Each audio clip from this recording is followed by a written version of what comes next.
Brazil football দলের বিপক্ষে একটা প্রীতি ম্যাচ খেলা বাংলাদেশের ফুটবলে ব্যাপক কোনো পরিবর্তন আনবে না। বাংলাদেশের বর্তমান অবস্থা বিবেচনা করে আসলে ম্যাচটা খেলা উচিত, এমনটাই কিন্তু মন্তব্য করলেন বাংলাদেশের বর্তমান যুব ও ক্রীড়া প্রতিমন্ত্রী আমিনুল হক ভাই। আপনারা সবাই জানেন ব্রাজিল ফুটবল দল বাংলাদেশে 5 তারিখ বা 6 তারিখ বাংলাদেশের সঙ্গে একটা বাংলাদেশের ঘরের মাটিতে প্রীতি ম্যাচ খেলতে চায় এবং তারা কিন্তু তাদের আগ্রহ প্রকাশ করেছে এবং তারা কিন্তু কিছু শর্তও দিয়েছে এবং সেই শর্তগুলো না মানলে কিন্তু তারা বাংলাদেশে ম্যাচ খেলতে আসবে না। সেইখানে আমি আগে বলছিলাম আপনাদেরকে, তারপরেও এখন সংক্ষিপ্তভাবে বলে দিই। তারা বলেছিল তারা যেহেতু কলকাতায় খেলতে আসতেছে, সেখান থেকে যখন তারা বাংলাদেশে আসবে প্রায় 90 জন, তাদের যে প্লেনের টিকিট আছে সেই টিকিটের ভাড়াগুলো বাংলাদেশকে দিতে হবে, মানে বাহুফেকে দিতে হবে। সেই সঙ্গে এই যে 90 জন বাংলাদেশে আসবে, তারা খাবে, তারা থাকবে, তারা ঘুরবে, সেই যে খরচটা সেই খরচটাও আসলে বাহুফেকে দিতে হবে। এমনকি তারা যখন বাংলাদেশ থেকে চলে যাবে তখন যে তাদের প্লেনের যে টিকিট ভাড়া সেটারও একটা অংশ দিতে হবে এবং তারা যে বাংলাদেশে খেলবে সেটার জন্য ম্যাচ ফি দিতে হবে কিনা সেটা এখনও তারা জানায় নাই, হয়তো বা এটা কিছু একটা হইতে পারে এরকম। তো যখন এই নিউজটা আসলে সামনে আসে তখনই আমি ভয় পাইছিলাম যে এত কিছু দিয়ে আসলে বাংলাদেশ হয়তো বা ব্রাজিলের বিপক্ষে খেলতে পারবে না।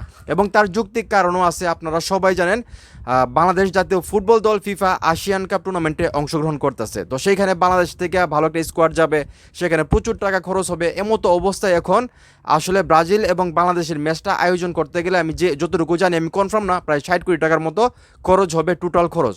সেইখান থেকে বাংলাদেশের বর্তমান যে পরিস্থিতি এবং সেই পরিস্থিতি অনুযায়ী আসলে আমরা মানে আশা করতে পারি না যে এই ম্যাচটা হবে। এবং বাহুফে কিন্তু সেই খরচটা চালাতে পারবে না একা। মানে বাহুফে কিন্তু বলতেছে, তারা আজকে কিন্তু একটা মানে নিউজ যেখানে আমরা দেখছিলাম, যেখানে বাহুফে থেকে বলা হয়েছিল সরকার যদি সহায়তা করে, মানে সরকারের কাছে সহায়তা চাইবে, যদি সরকার সহায়তা করে তাহলে ব্রাজিলের বিপক্ষে ম্যাচটা খেলবে বাংলাদেশ।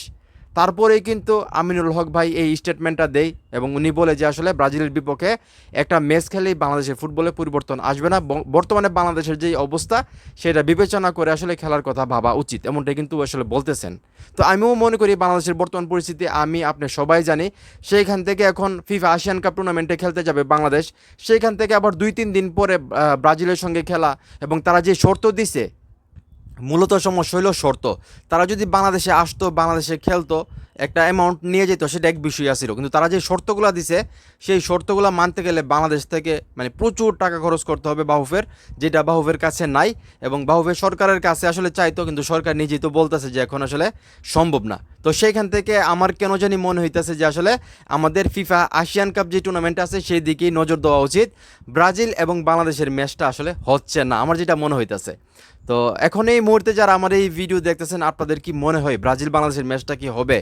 এবং আমাদের যে প্রতিমন্ত্রী আমিনুল হক ভাই উনি যেটা বললো যে একটা ম্যাচ ব্রাজিলের বিপক্ষে খেললে বাংলাদেশের ফুটবলে মানে ব্যাপক একটা পরিবর্তন আসবে না, এই কথাটাই কতটা যুক্তি আছে বলে আপনাদের মনে হয় সেটাও কমেন্ট করে জানাবেন এবং ভিডিওটা অবশ্যই শেয়ার করবেন।